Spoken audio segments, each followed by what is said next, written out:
Marapat bang ipagpatuloy yung love team?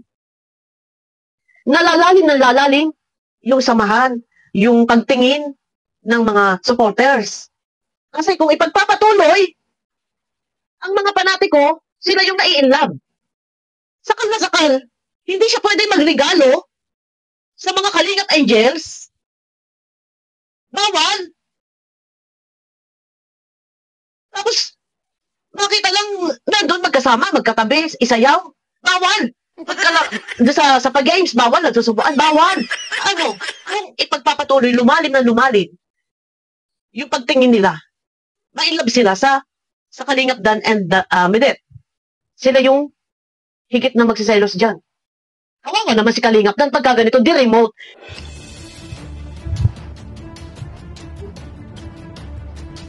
Ayun na guys, muli nagbabalik po yung lingkod yan. Good morning, good evening, at shoutout sa lahat ng ating mga minamahal na viewers. Ayun na guys, mahaba na po ang aking buhok. Ayan. Mahaba na, lagi lang po nakatali. Ayan, at nakawig tayo. Ayun na guys, no? Topic natin, nakikita nyo po dyan sa thumbnail. Gayong maraming kumukontra, marapat bang lumalim yung ugnayan? Tanong ko po, no? Marapat bang lumalim pa ang ugnayan ng Dadet o Dandet? Alam naman natin na yan naman po ay good vibes. Pero, kung bakit merong iba na hindi nila matanggap na ito ay parang masyadong gusto nilang talian. Gusto nilang suruhin, ayaw malilink sa ibang si Kalingap Dan. Yung iba masyadong silosa, mga silosa, na hindi nila naiintindihan na ito naman ay good vibes lang naman. Dapat hindi pinapakaseryoso. So dahil dito, na nalilink si Kalingap Dan at hindi naman po lumalapit si Kalingap Dan kay Joy, hindi rin naman po lumalapit si Joy kay Kalingap Dan na kung bakit ang isinisigaw ng taong bayan ay Dan Joy. Respeto, igagalang po natin yan. Kasi lahat tayo may karapatan na pusuan, magustuhan, gumusto kung sino man yung mga love team na naandiyan, respeto at igagalang din natin yan. Pero yun na nga, no? Wala pa doon sa kalagitnaan eh. And hindi pa natin talaga nakikita yung tunay na kakiligan. Pero marami ang mga, hindi lahat ng supporters, panatiko ng Dandet ay malawak yung kanilang kaisipan, yung kanilang pangunawa at karamihan, yung iba ay toxic.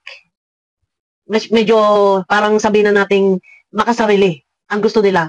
Solo lang ni Midet si Kalingap Dan. So maraming kontra. Marami ang kumukontra guys. Isa-isahin natin, himay-himayin natin, no? Maraming kumukontra sa Dandet, sa Midet, kay Midet, para kay Kalingap Dan. Ano po ang dapat gawin? Marapat bang lumalim pa ang ugnayan, ang samahan, gayong nauuwi sa katoksikan? Hindi pa nga, wala pa doon sa puntong talagang ligawan or parang magkakatotohanan. Pero eto na, marami na ang nagagalit kay Kalingap Dan. Ano ba kaya? Kung humantong doon sa talagang mararamdaman nating parang may pagmamahal na sa isa't isa. Parang ang higit na nade-develop is yung panatiko, yung viewers kay Kalingap Dan. Hindi yung mismong si Midet. So guys, dito, dahil marami ang kumukontra, paano naman po ang magiging sistema nito? Na merong maka-Dan Joy, merong ang gusto ay Midet, merong ang gusto ay Dan Joy. Paano po ang gagawin? Hatiin ang katawan ni Kalingap Dan or magkaroon ng love triangle? Pwede pa yon? Isang lalaki, dalawang babae? Kasi, eto kasi guys, dapat good vibes lang kasi. Kumbaga, i-enjoy lang ng bawat isa. Hindi kasi ninyo naintindihan na ano lang naman kasi, love team. Scripted daw, walang seryosohan. Sabi nga ni Kalingap Dan, doon sa kanya, special, si Midet, para sa kanya dahil ka-partner ang ka-love team. Pero yung sasabihin ng iba, nag-expect sila na parang ang gusto nilang mangyari, special na sa buhay. Hindi Kalingap Dan, huwag naman pong ganun. Huwag po kayo nag-expect ng ganyan. And kung may pasalubong, ang gusto ninyo, nag-expect kayo na para yung kay Joy. Sorry. Nababagit ko tuloy si Joy. Nag-expect kayo na para kay Midet. Para lumalabas na bawal, hindi pwedeng marigaluhan, mapasalubungan si Joy. Medyo toxic na. Iba na, no? Paano po yung gagawin dito? At medyo mahirap po. Kay director, kay Kalinga Prab. Hindi alam ni Kalinga Prab kung ano yung gagawin, kung saan siya papanig. Dahil, napakahirap po ng sitwasyon. Marami ang maka-dandet, pero mas majority, marami ang maka-danjoy. Hindi naman po pwedeng iset aside na lang, bitawan na lang si Medet. Dahil, syempre, ganun na lang, na parang basahan.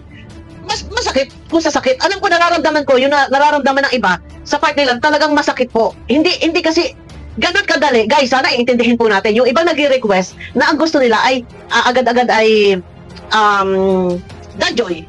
Hindi po ganun kadali na ito ay madesisyonan ni Kalinga Prab dahil hindi naman po pwedeng ipapaisang tabi na lang ito si Medet at ang ipupush ay yung danjoy. Medyo kawawa naman din talaga si Medet dito kung masaset aside siya, nandiyan siya sa isang tabi, tapos ang mamamayagpag ay ang danjoy. Siyempre, di ba, masakit talaga. Masakit, mahirap talaga yan at nakakaawa naman din talaga si Medet kung ganun yung nangyayari dahil inamin naman niya na talaga nakaramdam siya ng kirot, ng selos, no? So, dito guys, no? Paano ang gagawin? Nakakalito. Ang director malilito. Hindi malaman kung sino ang pagbibigyan. Danjoy. Kaya lang, pag pinagbigyan na magkaroon ng danjoy, ano naman, yung makamide. Kung hahayaan naman ang danjoy at ipagpapatuloy ang dadet o ang dandet, ano naman yung mga makadanjoy na hindi naman mag-i-enjoy at hindi susuportahan, panoorin doon sa video, ang video na i-upload ni Kalinga Prab kung nandiyan si Medet at si Dan. Hindi yan panonoorin ng ibang makadanjoy. Wala silang ganang panoorin. Ano po ang magiging sistema nito? Di ba? Ngayon, ang akin lang, dapat man lumalim yung ugnayan ni Kalinga Dan at ni Medet. Gayong, eto pa nga lang masyadong toxic na yung iba na ang gusto nila, hindi pwedeng gumalaw si Kalinga Dan na ultimo doon sasakay sa van, ay pinag-iinitan. Bakit daw kasi pinagtabi pa sa van? Bakit daw bumili ng pasalubong? Wala bang karapatan na bumili ng pasalubong ng isang tao? Kahit kanino. Or bumili ng pasalubong, nag-i-expect sila para sa special someone, nag-i-expect na ang special someone ay si Medet. Medyo parang ang mangyayari dito, the remote. Para kang robot, magiging robot dito si Kalinga Dan. Hindi siya pwedeng tumingin sa ibang babae. Hindi siya pwedeng lumabi sa sasakyan katabi ang ibang babae dahil marami ang nakamata, marami ang nagsiselos. Saan naman po lulugar? Masyado naman po yatang masasakal dito si Kalinga Dan kung ganyan naman po ang ipinakikita ng ibang mga supporters. Hindi po lahat ng dandet o dadet. Sa ginagawa niyo po, wala pang sila. Wala pa doon hindi pa natin nararamdaman na parang talagang may pagtingin or nade-develop. Pero sinasakal po ninyo. No? Sa part ni Kalinga Prab, mahirap din po. Hindi alam ni Kalinga Prab kung sino yung kanyang uunahin.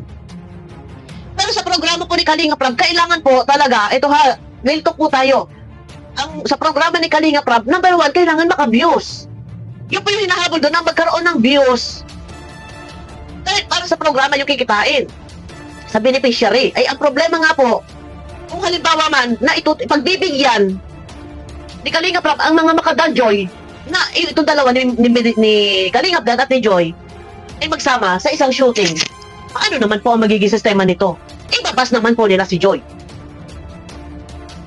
Ibabas nila si Kalinga Dan. Masasakal. So ngayon, kung ganito at ganito din lang naman, ano po magiging sistema? Marapat bang ipagpatuloy yung pakikipag-ugnayan? Hindi ugnayan. Yung love team. Nalalalim yung samahan, yung pagtingin ng mga supporters. O tuluyan ng wakasan. Kasi kung ipagpapatuloy, ang mga panatiko, sila yung nai-inlove. Doon sa love team do kay Kalinga Dan. And nandiyan, sakal na sakal, hindi siya pwede magregalo sa mga Kalingap Angels. Bawal. Tapos, makita lang na doon magkasama, magkatabi, isayaw. Bawal. sa pag-games, bawal, nagsusubuan, bawal. Ano, kung ipagpapatuloy, lumalim na lumalim, yung pagtingin nila, ma-inlove sila sa Kalingap Dan and Midet. Sila yung higit na magsiselos dyan. Kawawa naman si Kalingap Dan pagka ganito, di remote. Sana yung iba maintindihan nyo guys, kasi kung i-analyze po natin, kaya ang tanong ko dyan, gayong maraming kumukontra, marapat pa bang lumalim yung ugnayan, yung samahan, alam nyo, nag-gets nyo yan, yung pagiging love team nila, kung ito ay pagpapatuloy, ang magiging kawawa po dito bandang huli, si Kalingap Dan po, hindi na makakalaya, wala na pong laya si Kalingap Dan. Wala na siyang kalayaan. Ang gusto nila kasi nakatali. Nakatali na si Kalingap Dan. Ano naman po ito kung wala nang laya? Huwag kasi ninyo seryosohin. Hindi ba pwedeng i-love team din sa iba? Bilang pagsuporta sa programa ni Kalingap Rab na kailangan ni Kalingap Rab na makagain ng views para sa mga beneficiary and paboryado sa mga beneficiary sa love team na sila may pabahay. No? Kung tayo sumusuporta sa programa, hindi po dapat tayo magpapakaseryoso. Ang iisipin po natin kung alin yung mas malakas yung views, kung alin ang mas marami ang sumusuporta at marami ang may gusto. Ay kung hindi naman po gusto ang isang love team at marami ang kumukontra, marami ang makadungeon. Diba? Mahirap ipagpatuloy. Tapos ganyan, lalalim ng lalalim ang kanilang samahan. Tapos bandang huli naman po, ang sistema naman po ay masama pa si Kalingap Dan at parang robot naman ang kalalabasan nito na hindi na halos huminga, makahinga. Hindi na halos pwedeng tumingin doon sa sa babae. Ano po ang gusto nyo? Si Kalingap Dan, titig na lang? Immediate? Hindi na pwedeng mapatingin lang, mapasalyap lang ng gano'n, hindi po pwedeng kuminda? Wag naman po gano'n. Guys, sa totoo lang, eto, hindi ako sa kumukontra kasi pabor naman ako sa kung ano man yung gusto ng director ni Kalingap Rab. Support ako sa programa eh. Ang akin lang dito, kung lalalim pa, ang mga panati ko po masyado. Ang gusto nila talaga, hindi pwede tumabi sa ban, hindi pwedeng sumali sa pag-games, or hindi pwede may mali na babae. Kalingap Dan, tapos ngayon, ang problema nito, si Kalingap Dan ang binabakbakan. Si Kalingap Dan ang pinagtitripan nila, binabas nila, pinupos nila, inaansam nila. Kalingap Dan, ikaw ang magiging, dito, bandang huli, maiipit kung yan ay tutuloy yung gandet. Lalalim na lalim ang inyong relasyon sa pagiging love team. Marami ang nai-inlove. Ewan ko, baka sa iyo. So, ikaw ngayon yung sasakalin nila. Hindi ka pwedeng tumingin. Kailangan stick to one ka lang, nakatuto ka lang. Ay, anong klase naman? Katoksikan na po yan. Pagka ganon. Hindi na po maganda yan.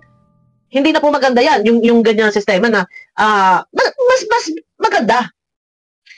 Kung makikita natin na meron nagsiselos, dun yung mapapatunayan na talagang gusto tayo, o gusto kayo, o gusto ang isang tao. Kasi love ka nun. Pero kung halimbawa, nakagawa ka ng hindi maganda, na hindi naman pagtataksil yung ganun. Kasi tao bayan naman ang may gusto ng Danjoy. Ang gagawin ng mga iyan, ng mga makadadet, ipupost ka, pinapahiya ka sa social media. Hindi po lahat, guys. Merong mga team na maaayos, mga professional naman. Kaya lang yung iba, pinupost, pinapahiya ka. Lalo na sa Italy, International, Dadet International, sila doon, grabe. Grabe po. Pinupulutan to si Kalingap na, si Kalingap Rab. At saka, ito guys, no, kay Bobby TV, hindi nyo dapat din binabas si Bobby TV. Kay Bobby TV, naiintindihan ko yung sa part ni Bobby TV. Parang, hinahanap niya kung alin yung mas papatok, kung alin yung mas mag-click, mag-trending. Kung sa palagay niya, mas marami talaga yung makadanjoy. Wala tayong magagawa, guys. Yung kay Bobby TV, advance siya mag-isip. Kasi alam niya na yun yung papatok. Kailangan yun yung Kailangan yun yung i-push. No. Alam niya na yun yung papatok. Wala tayong magagawa kasi pag ang isang vlogger ganyan mag-isip, ang iniisip niya is maganda, makakatulong yun. Kung patok yun, makakatulong sa programa ni Kalingap Rab. Kung malaki yung views, viral, magmi-milyon. Sasabihin nila, bumaba daw ang views ni Kalingap Rab na yun dahil daw kay Joy. Huwag kayo ganyan. Talagang hindi po pare-pareho. Lalo na kung malapit na pong mag-cut off or katapusan, no, ng buwan. Ganyan po talaga ang nangyayari sa mga views. Hindi po recommended ni YouTube kapag malapit na mag-cut off or mga katapusan ng buwan. Ganyan po, kaya wag niyo po isisisi kay Joy. Nasasabihin niyo kaya bumaba ang views. ay dahil kay Joy, no? Ito, kay Bobby TV, hindi nyo na dapat ibinabas. Kasi kay Bobby TV, shoutout kay Bobby TV ha, napakagaling ng strategy ni Bobby TV. Ang iniisip niya kung alin, baka mas patok, hindi yan sasabihin yung gusto lang, type or kusonada ni Bobby TV, si Joy, hindi. Ay, sa dami naman din po talaga na baka Joy, hindi naman po may pagkakaila. No, at dito na kay Kalinga Prab, tayo. Hindi rin alam ni Kalinga Prab kung sino ang kanyang uunahin. Kasi syempre, pwede bang ipagpatuloy yung dandet o yung dadet? Yung marami naman ang toxic. Ngayon, meron naman marami ang makadanjoy. Paano sisimulan yung danjoy? Kung meron naman din masasaktang mga makadadet. Bakit hindi na lang po mag-enjoy ang bawat isa? Kung ano man yung gawin, yung plano ni Direk Rob para sa kanyang programa, na ito ay good vibes lang. Kasi guys, dito nakikita ko talaga, ang magiging kawawa po dito, banda huli ay si Kalingap Dan. Na magiging robot po, magiging sunod-sunuran. Kapag lumalim na lumalim yung kanilang tandem, yung kanilang love team, pag lumalim na lumalim yan, ang higit na mai-inlove dyan ang mga panatiko. Wag na wag magkakamali. Si Kalingap Dan. Dahil iaansab. Ipopost sa social media. Ibabas nila. Ay kawawa ka, Kalingap Dan. Ngayon ko, magkakaroon naman ng love triangle. Hindi rin nila magugustuhan. Ang gusto nila ay si Midet lang. Ano ba talaga? Ginugulo nyo. O ano ang magandang gawin? Itigil. Nang wala pinagkakaguluhan. O anong gusto nyo? Ituloy yung dandet. O gusto nyo ituloy yung yun na lang ang danjoy. Diba? Ito, medyo makakalito kung alin ang uunahin ni Kalinga Prab. Kasi hindi naman po pwedeng ituloy yung danjoy, isa-set aside si Midet. Pero ito na, si Midet naman kasi, hindi naman siya laging nandyan. Na anytime, pwede siyang i-vlog. May vlog man siya, talagang dadayuhin pa doon sa kanila at napakalayo. Kagaya ngayon, wala, nasa Iloilo. O tapos, kung uuwi si Midet, si Kalingap Dam naman ang aalis. O paano magiging sistema nito? Ay kung kailangan talaga ng update sa mga viewers, hindi mahahagilap. Hagilapin man, sasadyain pa doon sa malayo. Ito si Midet. Paano pa magiging sistema nito? Diba? Dito talaga, guys, medyo mahirap, no? Si Kuya Brox, ramdam ko si Kuya Brox, ay sorry. Ramdam ko si Kuya Brox, talaga si Kuya Brox ay makadadet. Pero Kuya Brox, kakapain mo si Kuya Brox kasi ang magiging kawawa dito si Kalingap Dan na magiging robot. Sa totoo lang, hindi pwedeng tumabi sa van, hindi pwedeng tumiting, hindi pwedeng magregalo. Alam niyo yung sinabi ni Kalingap Dan? Na huwag kayo mag-alala, hindi ako nagbigay kay Joy, galing yung kay Beyonce, yung damit na ipakikita ko rin sa inyo. Ano ang sinasabi ng iba? Ilabas mo na ngayon din. Pinalalabas nila yung damit kung talaga na kay Kalingap Dan. Doon pala nakikita nyo na hindi sila naniniwala kay Kalingap Dan sa sigurista. Yun ang mahirap dito. Mga sigurista, dahil pa mga asawang tunay. O, ano sabi ni Kalingap Dan? Ito, may mga video clip nga ako, hindi ko pa may paparinig sa inyo. Ang sabi ni Kalingap Dan, nasa laundry shop. O, hindi rin kayo naniniwala. Pero hindi kailangan mag-explain. Hindi kailangan magpaliwanag at paniwalain kayo. Lalo sa inyo, kayo maniwala kayo, hindi walang magagawa. Pero ito nga, ito ang lumalabas dito na hindi kayo naniniwala at mga sigurista na kailangan talagang ilabas ni Kalingap Dan. Doon pa lang, nararamdaman ninyo talagang pinipiga ninyo. Sinasakal na ninyo, Mario Joseph, huwag naman ganun. Huwag ka naman ganun. Hayaan natin. Tingnan natin. Hayaan natin na yung lalaki makagalaw, makahinga ng ayos. Hindi na halos makatingin. Hindi na halos pwede tumabi sa ibang babae. Paano po? Paano mangyayari dito? Na sobra namang higpit ninyo. Sobra namang mga ano ninyo. Mga nager. Nagbubunga nga. Pinapahiya. Pinupost. Sa Facebook. O, di ba? Yeah, guys, mag-isip-isip kayo na marapat ba na lumalim pa yung kanilang ugnayan, yung kanilang samahan, lumalim yung kanilang love team. Tapos bandang huli, sobrang higpit naman ninyo. Huwag naman ganun. Parang kayong mga girlfriend na hindi naman pa naliligaw si Kalingap Dan. Huwag tayo magpaka-serious, guys. Suporta lang tayo sa programa ni Kalingap Prab, guys. Makatilalamunan ko. Suporta lang tayo sa programa ni Kalingap Dan. Ay, Kalingap Dan tuloy ni Kalingap Prab. Ano lang po yan? Good vibes lang. Yung sa ginagawa ninyo, nakakasakit kayo ng damdamin. Marami, alam ko nasasaktan din kayo dahil sa nangyayari. Pero hindi naman po ginusto ni Kalingap Dan na malink siya kay Joy. Kasi ang sumisigaw po, ang taong bayan, ang nagsasabi na may spark. May kilig. Taong bayan po, hindi po si Kalingap Dan at hindi din po si Joy ang lumalapit. Kay Kalingap Dan. No, ako parang nalilito-lito na yata. Hindi ko na alam yung mga nabigkas ko, mga Kalingap Dan. Ayan, pagpasensyahan nyo na ako, guys. Yun lang yun sa akin. Mas nililito nyo, mas iniinis ninyo, maririndi po. Yung mga nandyan. Si Kalingap Dan, si Kalingap Rab, si Joy, si Midet, mababas ng dahil sa inyo. Tapos binabas ninyo si Kalingap Rab, Diyos po, Mariosep. So, yan lang nangyayari. Pati yung mga innocent tao na dadamay. Pati si Beyonce. Inaano din nila kasi kasabot daw si Beyonce. May mga nakikita din ako mga comment dyan. May mga kasabuatan daw si Beyonce dyan. Baka daw nga binili ni Kalingap Dan and si Beyonce daw ay kumbaga sabuatan na nasasabihin nila na sasabihin ko galing kay Beyonce para binabas na rin nila. Kasabuatan daw para si Beyonce. O di ba? Ayun na lang guys, ang akin lang dito, wag naman masyado. Ngayon, yun nga, yung tanong ko pa ulit-ulit tayo. Gayong maraming kontrabida, maraming kumukontra, maraming basher, marapat pa ba lumalim yung ugnayan ng pagiging love team? Ano sa palagay nyo? Tanong ko, sino si special someone? Meron mga special someone dahil sa love team lang. Ay, sorry. Sorry po. Ayun na guys, samahan niyo ako sa aking next video po. Mega lang shoutout po sa inyo lahat.